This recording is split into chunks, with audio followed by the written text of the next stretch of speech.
Don't forget to let me know you guys are out there by liking, subscribing, and coming back every week for new content.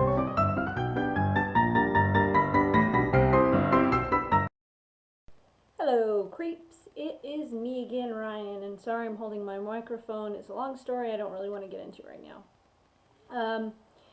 So, I know I didn't do a show last week. Some drama came up, and my nieces were here for their spring break, so it was really difficult to be able to concentrate on anything. And due to said drama, which shall remain nameless, I really just wasn't in the mood, which I'm sure you can understand. So I do apologize. It doesn't really seem like anybody noticed anyway, so oh well. Anyway, I'm going to try to start staying more on task.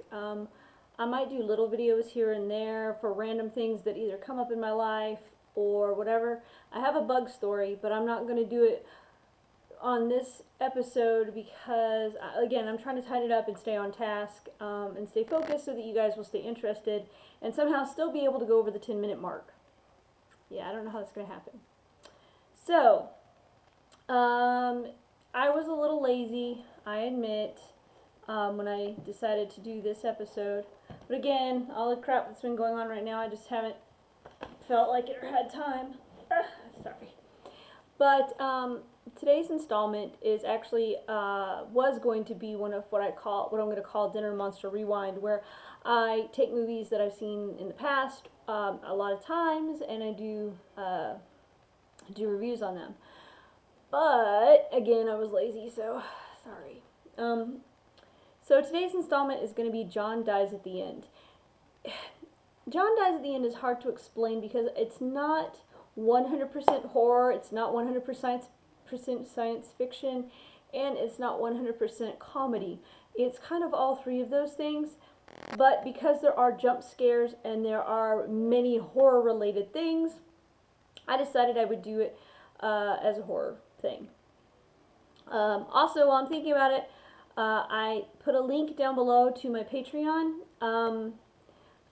All 68 of you guys could really help me out, even if you just donated $1 a month or signed up for $1 a month, whatever it's called.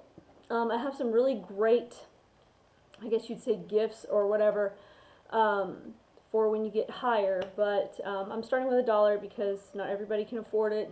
God knows I can't. Alright, so first of all, like I said, this is John Dies at the End, and I had to write down, of course. The cast of characters are David Wong, played by Chase Williams. He is in another one called Beyond, I think it's called Beyond the Gate, and he's been in some things that most of us have probably not heard of. I think he's kind of cute, and he's a really good actor. The other character is John, played by Rob Mays. Again, I've seen him in things, but it just turns out to be, hey, it's that guy. So this is the only thing I've really actually seen him in. Next, we have Arnie Blondstone, played by Paul Giamatti, and of course, you guys probably know him from American Splendor and Man on the Moon and various. I had food on my face. Various other things. Then there's Dr. Marconi, who is played by Clancy Brown from he was the stepdad in Pet Sematary 2, but most of you know him from Highlander as Kurgan, but he's been in a lot of other things.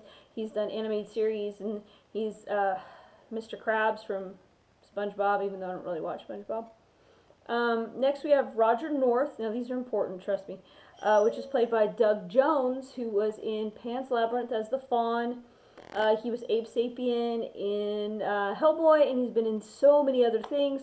A lot of Guillermo del Toro things, but I've seen him a lot of other things too. And then finally, we have Father Shellnut. Now this is a very small role for this individual, considering what he's known for.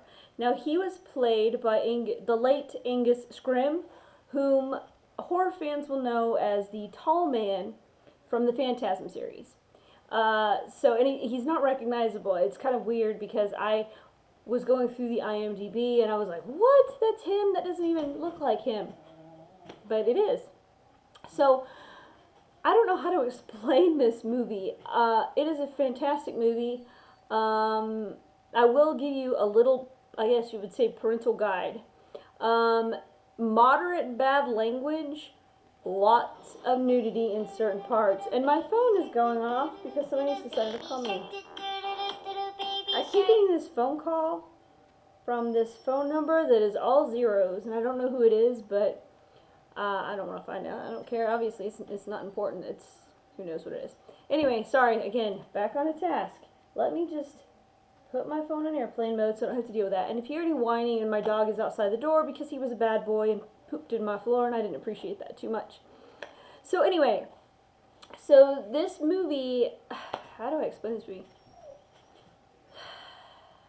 Alright, this is, okay, so the way that I've explained it to people, now I never really watched Supernatural, but I get the gist of it. John dies at the end is supernatural on LSD. That's an easy way to put it.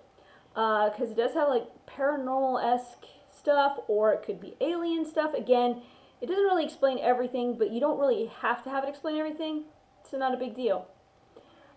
Basically, you have David, who calls in Arnie Blonstone to record his story. The story about this stuff called soy sauce, which is the stuff that is really black as tar, and it gets into your bloodstream. And makes you be able to talk to the dead and see these otherworldly creatures and just all this crazy nonsense. You can read people's minds. You can tell how many grains of rice are on the plate.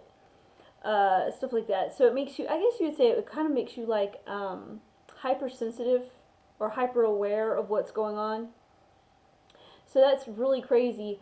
But oddly enough, the name is a little deceiving, but I'm not going to give away why. Anyway, so you have David, who is with John, who is there trying to basically find out what's going on. Why is everything going crazy? Mostly it's David. There's also a police officer in this that's trying to figure everything out. And when I say this movie is crazy, I mean you have to pay attention to this film, because you will miss something. You will. I've seen it several times, and I go, oh man, I missed that. It's little things. Like the joke because I work at Home Depot, that there's a Home Depot bag in this movie. But anyway, so John and David are trying to stop the end of the world, pretty much. I mean, you kind of get that towards the end. You're like, oh, okay, that's what's happening. You're not sure. Dr. Marconi, played by Clancy Brown, is actually he does shows in Vegas as like a mind reader and a mentalist and all of this stuff, but it turns out he's the real deal. He actually destroys demons, which I think is pretty cool. You have a girl in this named Amy, who David obviously gets an attraction to, and she has like a fake hand, and that's how they meet, because someone threw her fake hand in his direction. And then there's Bark Lee, which is the dog, which you find out is a very, very important part of this film. Alright, so anyway, again, it's hard to describe this film without giving anything away, because it is a roller coaster. This, I don't even know if I would say it was a roller coaster. I would say it is a runaway Ferris wheel of chaos and nonsense, but it is wonderful, and it is fun, and again, there's so much involved in this film that it's, again, it's almost like you can't do it without giving anything away. But you go through watching, David and eventually John try and stop the end of the world, with the help of Marconi. Oh, and Roger North his appearance is weird, which is Doug Jones' character. It doesn't really make a lot of sense, like he just is there all of a sudden. But like I said, the whole time David is talking to Arnie Bloodstone, played by Paul Giamatti, about this incident. And at first Arnie doesn't believe him, and then as it progresses, he sees things that cannot be unseen. It comes together in a wonderful climax. The end of this film is really good. And again, most of the time you won't see it coming either. I've just seen it so many times that I know. But gosh, I wish I could have been more tight with this one, but I watched it recently too, but it's just, you've got to see this film, because if I'm having this hard of a time explaining it without giving something away, then obviously, but I still want you to see this film, then obviously it's something. Again, it unfortunately does have, I believe, two things of nudity in it. One of them is like I say gratuitous, but gratuitous in the sense of it just seems like it lasts forever, and you're just kind of like, all right, we're done. So there's not actually like sex in it, but it's just this ridiculous nudity. And then again, fairly moderate language. F word quite a few times. But anyway, I wish I could do better on this one, but again, I wanted you to guys watch this, but it's so hard to describe this movie. So if you get a chance, please go see it. And I'm sorry this video is kind of crazy, but I wanted to get one out there for you. It's just like I said, it's been a week, and just crap has happened, and it happens. But I'm trying to be better about it, and hopefully my next video will be better. And I apologize 100 times. I'm gonna get better at this. It's been crazy. All right, well, you guys take care, and I'll see you later.